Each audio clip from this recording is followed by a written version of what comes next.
الرجيم بسم الله الرحمن الرحيم لقد كان لكم في رسول الله أسوة حسنة لمن كان يرجو الله واليوم الآخر وذكر الله كثيرا وقال تعالى وما آتاكم الرسول فخذوه وما نهاكم عنه فانتهوا واتقوا الله إن الله شديد العقاب وقال صلى الله عليه وسلم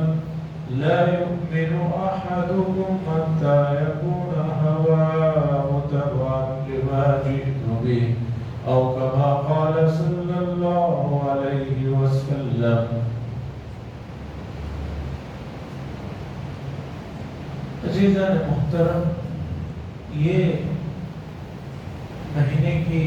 پہلی اتوار ہے۔ ہر مہینے کی پہلی اتوار میں ایک ضروری اور حساس اور اہم موضوع پر آپ حضرات کی قرآن و حدیث سے توجہ دلانا چاہتا ہوں۔ اس اتوار دو موضوعات ہیں جن کو میں اس وقت ذہن میں لے کر دیکھ کر آیا ہوں۔ امید ہے کوشش کروں گا کہ وقت مقررہ میں ان دو موضوعات کو کچھ آپ کے سامنے رکھوں۔ نہیں ہو سکا تو معذرت۔ اور وہ دو موضوعات ہیں۔ پہلا موضوع ہے کہ یہ جو اگست کا مہینہ ہے بہت جلد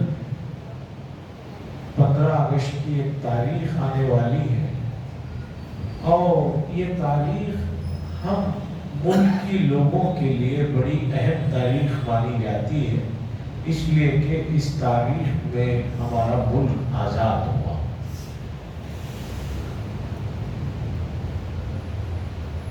کوئی لمبا عرصہ نہیں گزرا ہے 1947 سے اب کو، کوئی بہت لمبا عرصہ یا صدیاں نہیں گزری ہیں، بہت مختصر عرصہ گزرا، اور حالت یہ ہو کر رہ گئی ہے کہ امت مسلمہ کا اپنا نوجوان طبقہ بھی نہیں جانتا کہ ملک کی آزادی کے لیے امت مسلمہ نے کتنا خون دیا ہے، کتنی جانیں دی ہے، کتنا کچھ لٹایا ہے۔ اور اس سے بڑھ کر نفس آزادی کے سلسلے میں اسلام کا جو نظریہ ہے وہ بھی مسلمانوں کو معلوم ہے۔ آزادی جو نعمت ہے، اس نعمت کے سلسلے میں اسلام کا کیا نظریہ ہے، اور اسلام نے آزادی کے سلسلے میں صرف اس ملک کی نہیں پوری دنیا کی آزادی کے سلسلے میں اس کا جو رول ہے اس کا علم ہے۔ تو یہ ایک موضوع آپ کے سامنے رکھنا ہے۔ دوسرا موضوع، چونکہ آنے والے مہینے سے پہلے یہ سفر کا مہینہ ختم ہو جائے گا، ربیع الاول کا مہینہ شروع ہو جائے گا، اور اسی میں 12 ربیع الاول کے مہینے سے کچھ چیزیں لوگوں کی تازہ ہوتی ہیں، پھر وہ سمجھے کہ دوسرے دن ہی سب اس کا حصہ ختم ہو جاتا ہے۔ تو رسول اللہ صلی اللہ علیہ وسلم کی ولادت اور آپ کی بعثت جو بہت بڑا اللہ کی طرف سے انعام ہے پوری انسانیت کے لیے، اس سلسلے میں عام انسانوں کا چھوڑیے کہ امت محمدیہ کیا رول ادا کر رہی ہے۔ حضور صلی اللہ علیہ وسلم نے یہ فرمایا بلغوا انی ولو آیا، میری ایک بات بھی اگر تمہارے پاس ہے تو انسانیت کو پہنچاؤ۔ انسانیت جو سسک رہی ہے، تڑپ رہی ہے دنیا کے جو 200 کے قریب ملک ہیں، ان ملکوں میں تقریباً 1/3 ملکوں میں اس وقت جنگیں چل رہی ہیں۔ دنیا کے ان 8 ارب سے زائد کی آبادی میں 2/3 انسان ایسے ہیں جن کو 2 وقت کا کھانا میسر نہیں ہے۔ اس لیے نہیں کہ رزق کی کوئی کمی ہے کہ اللہ نے انسانوں کو تو پیدا فرما دیا اور اس کے لائق کھانا نہیں ہے، جیسے بعض مرتبہ کسی شادی میں ہوتا ہے کہ دعوت تو 1000 آدمیوں کی تھی، 2000 آدمی آ گئے تو کھانا کم پڑ گیا۔ ایسا معاملہ نہیں، کتنا رزق ہے جسے جان بوجھ کر ترقی یافتہ ممالک والے برباد کر رہے ہیں اور سمندر کے حوالے کر رہے ہیں، وہ تمام تفصیلات آپ کو ذہن میں ہونا چاہیے۔ تو اس سسکتی بلکتی ہوئی دنیا میں انسانیت کا احترام بعض ملکوں میں، بعض جگہوں میں، بعض موقعوں پر ایک تکلیف دینے والے جانور سے بھی کم ہو کر رہ گیا ہے۔ کتے پر کچھ کہہ دیا جائے تو معاملہ مچ جا رہا ہے اور انسانیت کٹ رہی ہے، سسک رہی ہے، اس کے لیے کچھ نہیں ہو رہا۔ تو رسول اللہ صلی اللہ علیہ وسلم کی بعثت تو ان تمام مسائل کے حل کے لیے ہوئی،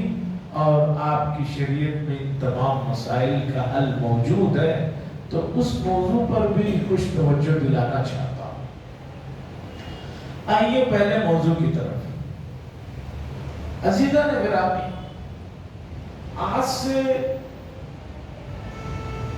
تقریباً 1450 سال پہلے رسول اللہ صلی اللہ علیہ وسلم کی جب ولادت ہوئی ہے، تو عیسیٰ علیہ السلام کے آسمانوں پر اٹھائے جانے کے 600 سال بعد رسول اللہ صلی اللہ علیہ وسلم دنیا میں تشریف لائے۔ عیسیٰ علیہ السلام کو آسمانوں پر اٹھا لیا گیا، لیکن یہود تو یہی ابھی بھی کہہ رہے ہیں اور عیسائی بھی بیوقوف یہی مانتے ہیں کہ ان کو سولی دے دی گئی۔ قرآن نے کہا وَمَا قَتَلُوهُ وَمَا صَلَبُوهُ وَلَكِنْ شُبِّهَ لَهُ، نہ انہیں قتل کیا گیا، نہ انہیں سولی دی گئی، لیکن ان لوگوں کو التباس ہو گیا، کنفیوز ہو گئے، شبہ میں پڑ گئے۔ عیسیٰ علیہ السلام کے آسمانوں پر اٹھائے جانے کے 600 سال بعد حضور کی بعثت ہوتی ہے۔ ان 600 سال کی حالات، 600 سال میں پوری دنیا میں جو اس وقت جو تہذیبیں تھی، مصر کی تہذیب ہے، فارس یعنی ایران جو ایک بہت بڑا ملک تھا جس میں رشیا کے بھی بہت حصے تھے وہ ہے، اور ہند ہے جس کے اندر پورے آس پاس کے 10-15 ملک مل کر پورا ہند بنتا تھا، افغانستان بھی ہے، سری لنکا بھی ہے۔ یہ جو تہذیبیں تھیں، ان تہذیبوں کی حالت اتنی بدتر ہو چکی تھی کہ انسانیت جو ہے بہت نازک حالت میں تھی، سسک رہی۔ کعبۃ اللہ کے اطراف میں رہنے والے لوگوں کا عالم یہ تھا کہ ان کے نزدیک بچوں کو زندہ درگور کر دینا کوئی عیب کی بات نہیں۔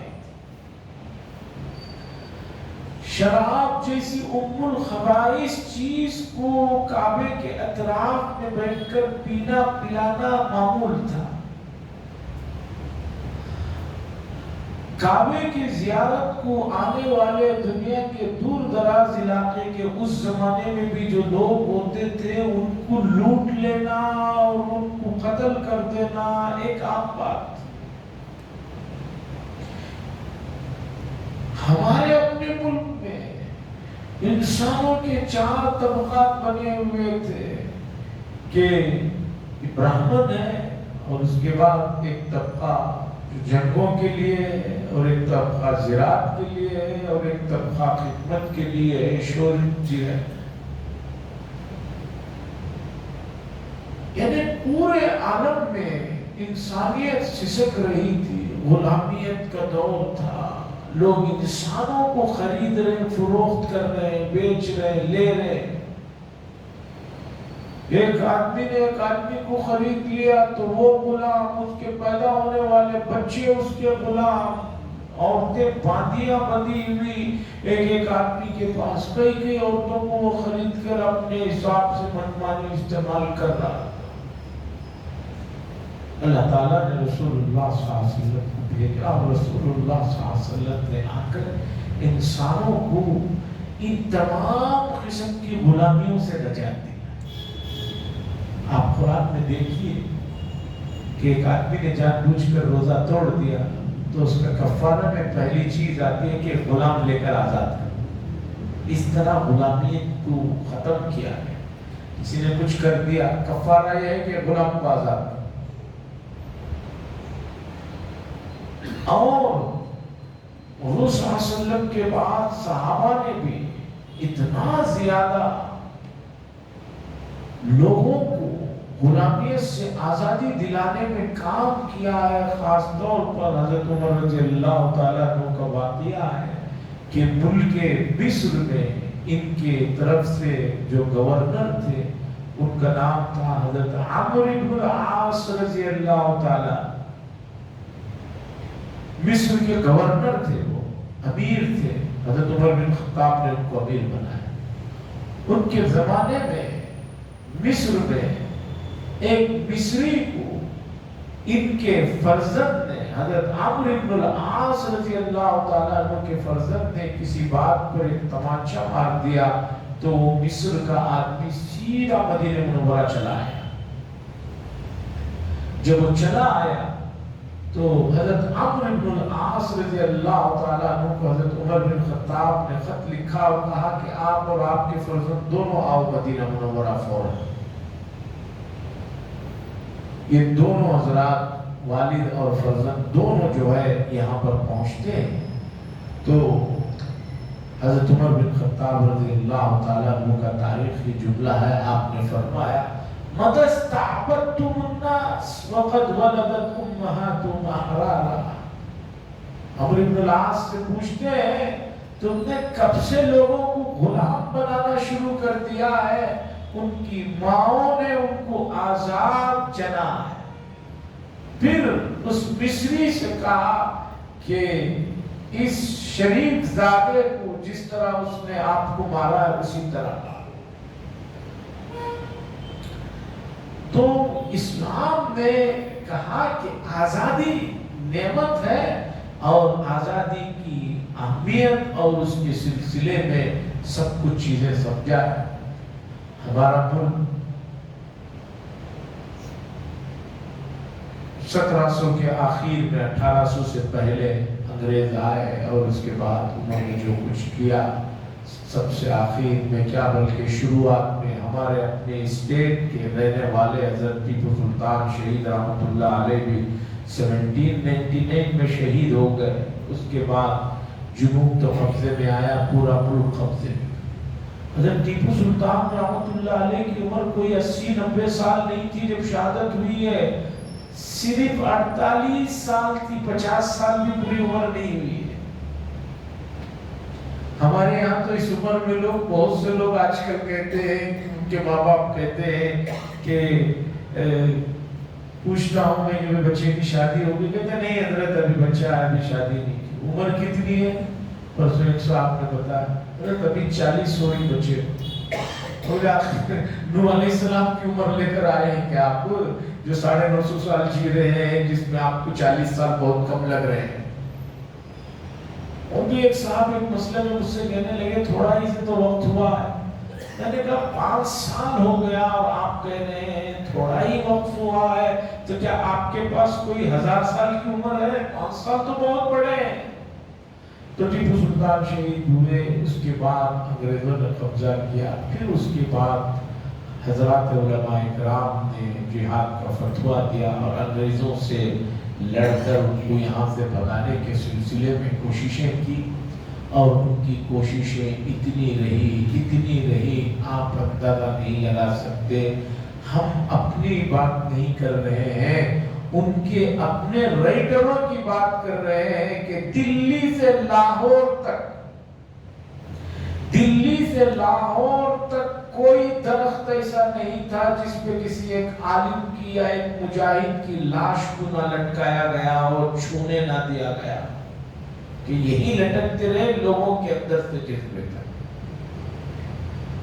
کالا پانی جسے کہتے ہیں انڈومان نکوبار، کالا پانی کی جیل، انگریزوں کی بنائی ہوئی وہ سخت جیل، آج کل لوگ گھومنے پھرنے جاتے ہیں، وہاں پر حضرت مولانا مفتی محمود الحسن صاحب گنگوہی کو اور مولانا حسین احمد مدنی کو جیل میں رکھا گیا، اور حضرت مفتی صاحب کا قصور صرف اتنا تھا کہ انہوں نے کہا تھا کہ انگریزوں کے خلاف جہاد کرنا فرض ہے، ان کو مار کر بھگانا فرض ہے، یہ ہمارا ملک ہے اور ہمارے ملک میں یہ گن ہوتے ہیں۔ تو ان کو لے جا کر وہاں جیل میں رکھا گیا تھا اور یہ کہا جاتا تھا کہ فتویٰ واپس لے لیجیے۔ برفوں کی سیلوں پر،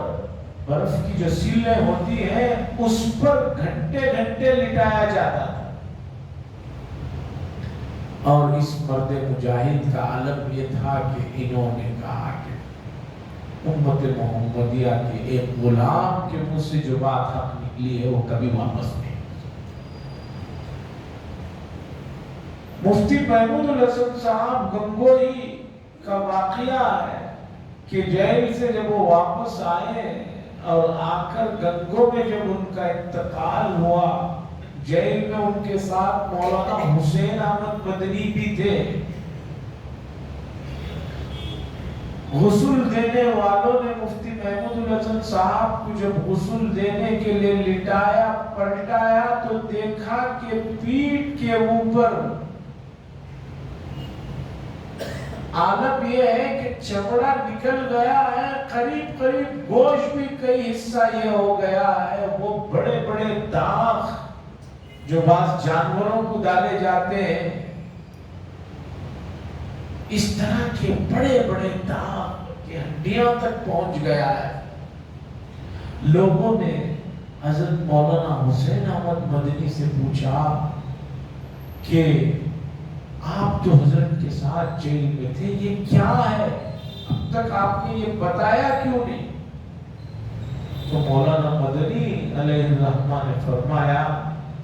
حضرت نے مجھے قسم دی تھی اس لیے میں اب تک خاموش تھا،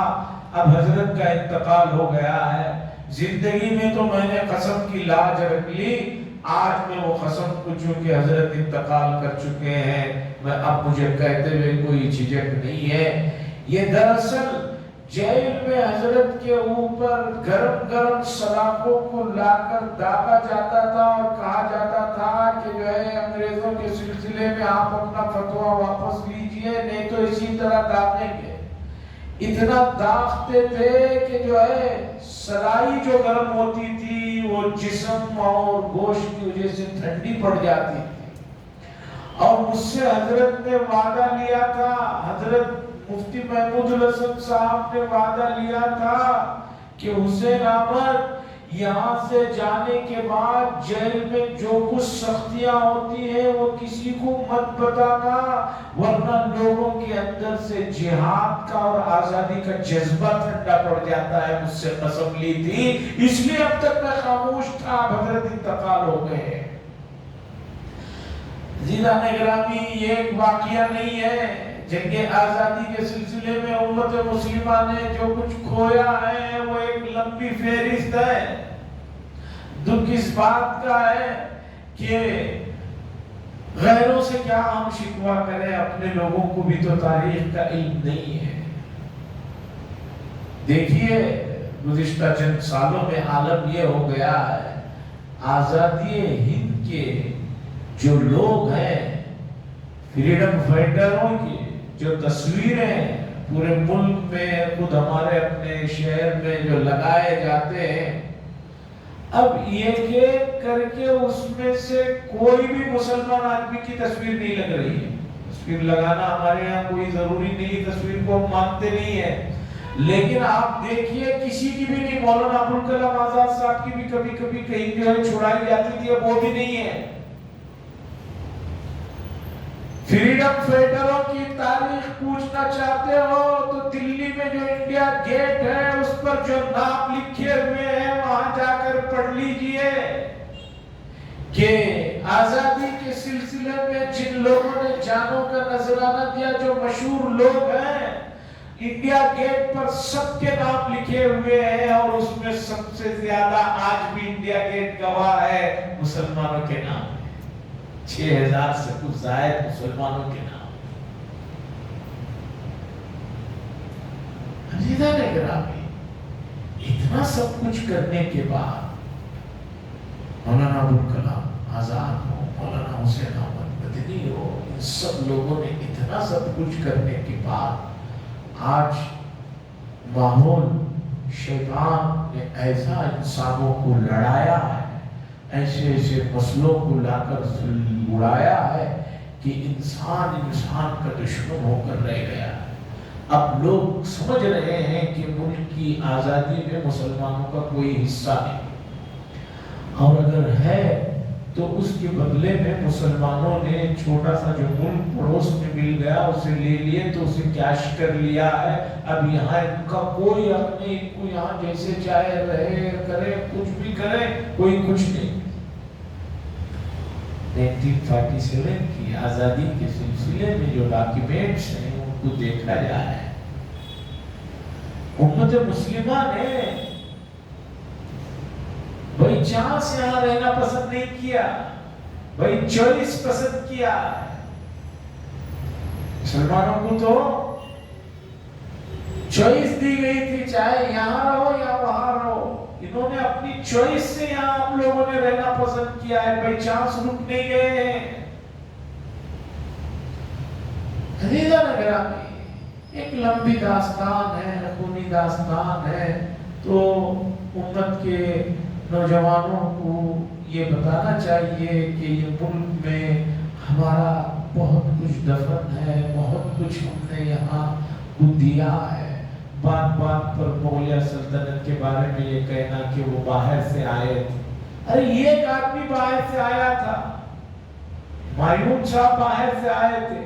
باقی جو کچھ بھی تھے وہ یہی پیدا ہوئے تھے، یہی پیدا ہوئے، یہی وہ دفن ہوئے۔ انہوں نے انگریزوں کی طرح ملک کو لوٹ کر یہاں سے مال و دولت لے جا کر کسی اور ملک میں انہوں نے نہیں لگایا، جو کچھ کیا وہ یہی کیا۔ آج بھی مغلیہ سلطنت کے آخری بادشاہ جس کے بارے میں بہت کچھ کہا جاتا ہے، اورنگزیب رحمۃ اللہ علیہ، عالمگیر کے زمانے کی حکومت کا جو جی ڈی پی ہے وہ اس وقت کا دنیا کا سب سے ٹاپ جی ڈی پی تھا۔ آج ایک ڈالر 100 روپیوں کے جو قریب ہو گیا ہے، ایک زمانہ وہ تھا کہ جو ہے انڈیا کے 1 روپیوں پہ وہاں کے 60-70 ڈالر مل جایا کرتے تھے۔ مغلیہ سلطنت پر الزام لگانے سے پہلے یہ سوچو کہ وہ ایک آدمی آیا، باقی تو یہی وہ پیدا ہوئے، یہی رہے، اور انہوں نے یہی ملک کو ترقی دی اور یہی ملک کو آگے بڑھایا، اور وہ لوٹ کر یہاں سے کچھ بھی لے کر نہیں گئے انگریزوں کی طرح، جیسے وہ کوہ نور لے کر چلے گئے، فلاں چیز لے کر چلے گئے، یہ لے کر چلے گئے۔ آج بھی ملک کی سیاحت میں، ٹوریزم میں، ملک میں ان لوگوں نے جو بنایا اس کا بہت فائدہ آج بھی ملک کی ٹوریزم کو ہو رہا ہے۔ آدمی تاج محل دیکھنے آتا ہے، کرتا ہے، صرف سیاحت سے پیدا ہو رہا۔ میں یہ نہیں کہہ رہا کہ وہ کام ضروری تھے،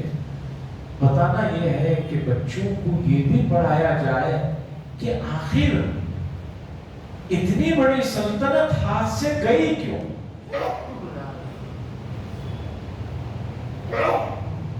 مسلمانوں کی تھی تو گئی کیوں؟ گئی اس لیے کہ امت جب اللہ اور اس کے رسول کے احکامات سے دور ہوتی ہے تو پھر کچھ باقی نہیں رہتا۔ یہ پوائنٹ بھی بچوں کو سکھانا ہے، پڑھانا ہے کہ بھائی یہاں سے وہ روب، وہ شان، وہ دبدبہ کیوں گیا، اور یہاں سے پہلے دنیا کے اور ملکوں میں چاہے اسپین ہو، موجودہ جو اسپین ہے اس کا پرانا نام اندلس ہے، آج بھی وہاں پر دیکھیں گے آپ وہاں کے روڈوں کے نام، شہروں کے نام میں آدھے سے زیادہ عربی کے الفاظ ملیں گے آپ کو۔ 700 سال وہاں بھی حکومت تھی، اور وہیں سے پورے یورپ کو جو درس و تدریس کا کام کیے، میڈیکل کی لائن ہو، سائنس کی لائن ہو، یہ سب چیزیں گئی کیسا امت کے ہاتھ سے؟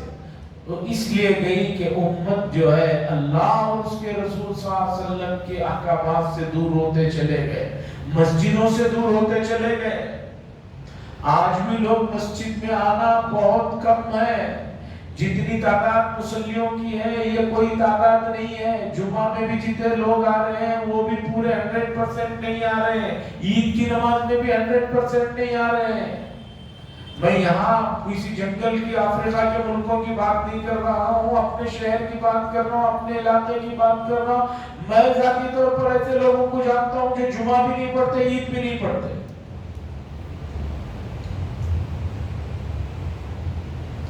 تو عزیزان گرامی، ہمیں قوم کے آنے والے مستقبل میں اللہ کا نام شان سے لے سکے اس کے لیے محنت کرنا ہوگا۔ محنت نہیں کریں گے تو آنے والی نسلیں اور کمزور اور جو ہے ایسی ہوں گی کہ ان کو اسلام سے کوئی مطلب نہیں۔ آج بھی کتنے لوگ ہیں آ کر کہتے ہیں کہ حضرت میں فلاں کام کرنا چاہ رہا ہوں، نام دیجئے، ایسا نام دیجئے، جس سے معلوم نہ ہو کہ میں مسلمان ہوں۔ حدیث میں آتا ہے کہ مومن ایمان کے ساتھ بزدل نہیں ہو سکتا۔ ایمان بھی ہے، اس کی دل میں بزدلی بھی ہے، یہ نہیں ہو سکتا۔ مولانا حسین احمد مدنی علیہ الرحمہ کو لاہور کے ہائی کورٹ میں پھانسی کے آرڈر کے سلسلے میں جب بلایا گیا اور پوچھا گیا کہ آپ یہ کہتے ہیں انگریز باقی ایک کے خلاف جہاد کرنا ضروری ہے اور آپ کو معلوم ہونا چاہیے، اگر آپ یہ کہتے ہیں تو آپ کو پھانسی ہو سکتی ہے، تو مولانا مدنی علیہ الرحمہ نے کہا ہاں میں کہتا ہوں، اب بھی کہہ رہا ہوں، آگے بھی کہتا رہوں گا، اور موت سے ہمیں مت ڈرانا۔ میں ساتھ میں اپنا کفن بھی لے کر آیا ہوں، اس لیے کہ مرنے کے بعد میں نہیں چاہتا کہ جو ہے تم لوگوں کا کفن بھی میرے بدن پر چلے۔ مولانا محمد علی جوہر صاحب 1940 کے آس پاس لندن میں گولڈ میز کانفرنس ہوئی، وہاں گئے تو وہاں انہوں نے لندن میں انگریزوں کے سامنے بات رکھی، یا تو مجھے آزادی کا پروانہ دو ملک کا، اگر نہیں دے سکتے تو میں اس غلام ملک میں مرنا بھی پسند نہیں کرتا ہوں، دفن ہونا بھی پسند نہیں کرتا ہوں۔ اس کے بعد اللہ کا کرنا دیکھیے کہ ان کے ہاتھ میں تو غلامی آزادی کا پرچہ نہیں ملا، اس کے بعد ان کا انتقال ہوا، فلسطین میں ان کی تدفین۔ مولانا محمد علی جوہر صاحب فریڈم فائٹر کی ایک لمبی فہرست ہے، ان فہرست میں ہمیں اگر مطالعہ کریں گے تو ہمیں پتہ چلے گا ہمارے آبا و اجداد کون تھے، ان کا جذبہ، ان کا شوق، یہ سب کچھ دیکھنے کو ملتا ہے۔ مصلحت پسندی، خاموشی، اور یہ چیز اگر ایسی رہے گی تو ہمارے آنے والے نسلیں کہیں گے کہ ہاں بھائی ہمارے لوگوں نے تو کچھ کیا ہی نہیں، تو ہمیں کیا حق بنتا ہے ہم کچھ مانگیں؟ بھائی بہت کچھ کیا ہے، سب کچھ کیا ہے، سب کچھ دیا ہے۔ حتیٰ کہ ہمارے ملک کے جو قومی لیڈر مہاتما گاندھی ہیں، ان کو بھی افریقہ سے یہاں لانے والے مسلمان ہی ہیں، اور ان کو یہاں سے افریقہ لے جانے والے بھی گجراتی برادری کے مسلمان لوگ ہی تھے۔ پھر ان کو وہاں ٹرین سے ڈھکیل دیا گیا کہ نہیں ایسا نہیں ہے چلے گا، غلام تھا وہ بھی ملک، پھر ان کو یہاں لایا گیا اور ان کے ساتھ جو کام شروع کیا گیا، کچھ سوچ کر شروع کیا گیا، لیکن نفرتوں کو جو ہے دن بدن بڑھایا جا رہا ہے۔ اس کے لیے ضروری ہے کہ اسلامی تعلیمات کے عام کیا جائے اور بتایا جائے کہ امت مسلمہ اور اسلام کے اندر سختی، تشدد، نفرت اور تفریق کہ یہ بڑا ہے یہ چھوٹا ہے، نہیں، سب انسانوں کو اللہ نے آدم اور حوا سے بنایا ہے اور اسی کی نسل ہے اور اسی پیار محبت میں سکون ہے، اطمینان ہے۔ یہ تمام چیزیں بچوں کو بھی بتانا ہے اور جہاں موقع ملے اسلامی تعلیمات کو عام کرنا ہے۔ بہت دکھ کی بات ہے کہ امت مسلمہ کا نوجوان طبقہ، خاص طور پر ابھی جو بڑے ہو رہے ہیں 12 سال 13 سال کے جو بچے بڑے ہو رہے ہیں، یہ بچوں کا جو رویہ ہے، میں دور کی نہیں اپنے علاقے کی جو دیکھتا ہوں تو مجھے حیران ہوتا ہے کہ ان لوگوں کے ساتھ آدمی 5 منٹ شریف آدمی یہ لوگ کھڑے ہوئے باتیں کر رہے ہوں تو کھڑ کر سن نہیں سکتا، کانوں میں خون کے جو ہے فوارے آئیں، ایسی گندی لینگویج ہے، ایسی حرکتیں ہیں، گاڑیوں میں 5-5 7 جو ہے شرکش دکھا رہے ہیں، کرتب دکھا رہے ہیں، مر رہے ہیں، ماں باپ پریشان کر رہے ہیں۔ یہ سب چیزیں اگر ہم نے نہیں روکی تو مسلمانوں کے سلسلے میں جو دن بدن ان کے برے ہونے کا جو تصور بڑھتا جا رہا ہے، یہ بڑھتا ہی چلا جائے گا اور آنے والے دنوں میں جو ٹھیک لوگ ہیں، جو تھوڑے بہت، ان کو تو ویسے ہی شرم سے مرنے کی نوبت آ جائے گی۔ اللہ سے دعا فرمائے اللہ تعالیٰ اس مسئلے کو سمجھنے کی اور اس کے تقاضوں پر عمل کرنے کی توفیق نصیب فرمائے۔ وآخر دعوانا الحمدللہ رب العالمین۔ لك الحمد والشكر يا الله، اللهم صل على سيدنا شفيعنا نبينا حبيبنا مولانا محمد وبارك وسلم. اللهم صل وسلم والسلام تبارك يا ذا الجلال والاكرام. صلى الله تعالى وسلم على خير خلقه محمد وعلى اله وصحبه اجمعين والحمد لله.